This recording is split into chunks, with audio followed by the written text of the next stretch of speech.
Welcome to Epochs Across Eras. On this channel we explore the rise and fall of civilizations, tracing how empires achieved greatness and how they eventually declined. Today we return to the Tang Dynasty, not in its golden age of poetry and trade, but in its troubled later centuries.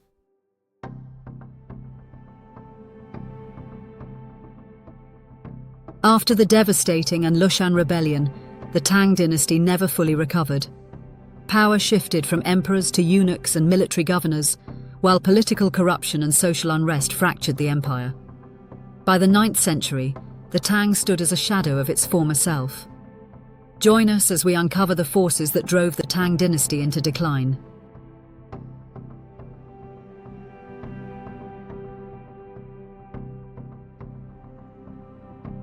Imagine an empire once celebrated as the pinnacle of culture and power, slowly unraveling from within. This was the Tang in its final centuries. Eunuchs controlled the palace, warlords ruled the provinces, and emperors became figureheads. Rebellions and corruption ate away at stability, and the dynasty that had dazzled the world began to collapse. How did the Tang go from golden age to decline? What forces eroded one of history's greatest empires? Let's explore the fall of the Tang and the lessons it leaves behind.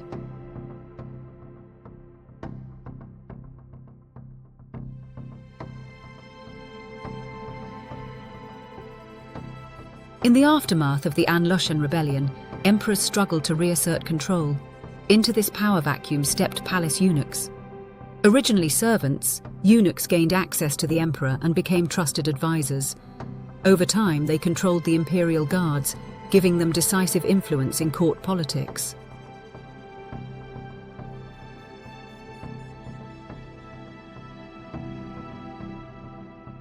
Eunuchs decided successions, deposed emperors, and enriched themselves through corruption. Their dominance undermined civil officials and created bitter rivalries within government. Respected scholars warned of their power, but emperors, dependent on their loyalty, often ignored these concerns.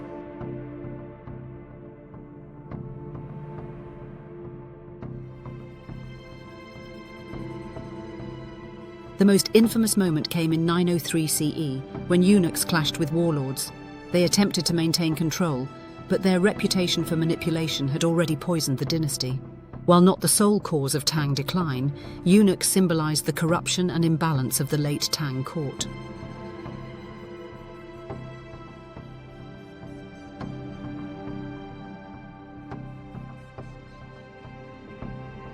Their rise shows how when institutions weaken, shadow power can overtake legitimate rule, distorting the state from within. The Tang relied heavily on military governors, or jiadushi, to secure frontiers and suppress rebellions. After the Unravel rebellion, these governors became increasingly independent, holding both civil and military authority in their regions.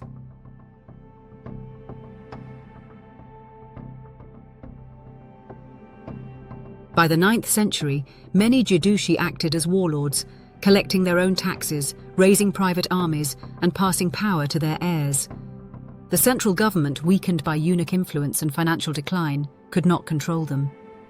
The empire fragmented into semi-autonomous regions, where loyalty to the Tang throne was nominal at best.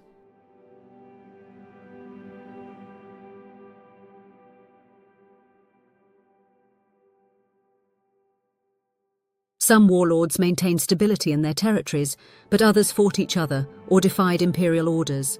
This constant rivalry drained resources and further undermined imperial authority.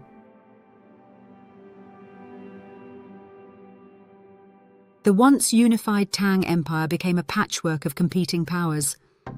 Though the dynasty survived in name, real power lay in the hands of regional strongmen.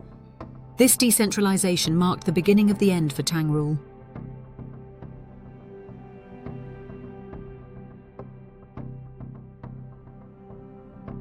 As eunuchs and warlords fought for dominance, ordinary people suffered. Heavy taxation, famine, and corruption fueled unrest.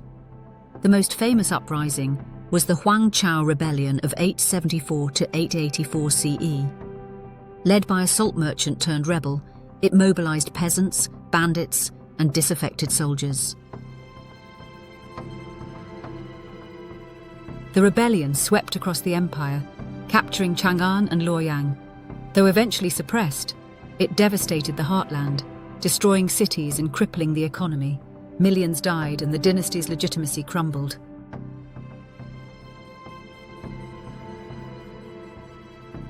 By the early 10th century, Tang emperors were figureheads, unable to govern beyond the capital. Eunuchs squabbled in court, warlords battled for supremacy, and rebellions tore apart society.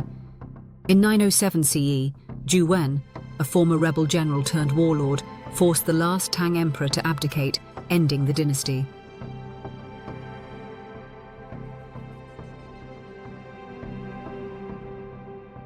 The Tang's fall was not a sudden collapse, but a long erosion, where corruption, decentralization, and unrest slowly consumed a once great empire.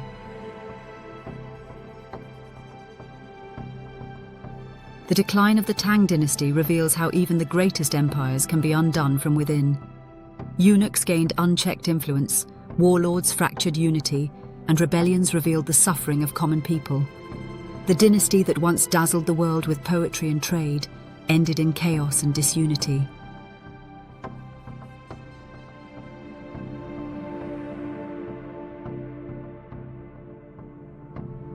Yet the Tang legacy did not disappear. Its cultural achievements, institutions, and innovations continued to inspire later dynasties. The Tang decline serves as a cautionary tale. Prosperity and power must be guarded by strong institutions, or they risk being consumed by corruption and division. The fall of the Tang reminds us that history's golden ages are fragile, and that vigilance, balance, and accountability are essential to sustaining greatness. Thank you for watching Epochs Across Eras. If you enjoyed this journey through history, make sure to like, subscribe, and hit the notification bell so you never miss an episode. Let's keep exploring the past to uncover the stories that shaped our world. Until next time, keep questioning, keep learning, and keep exploring the epochs that define us all.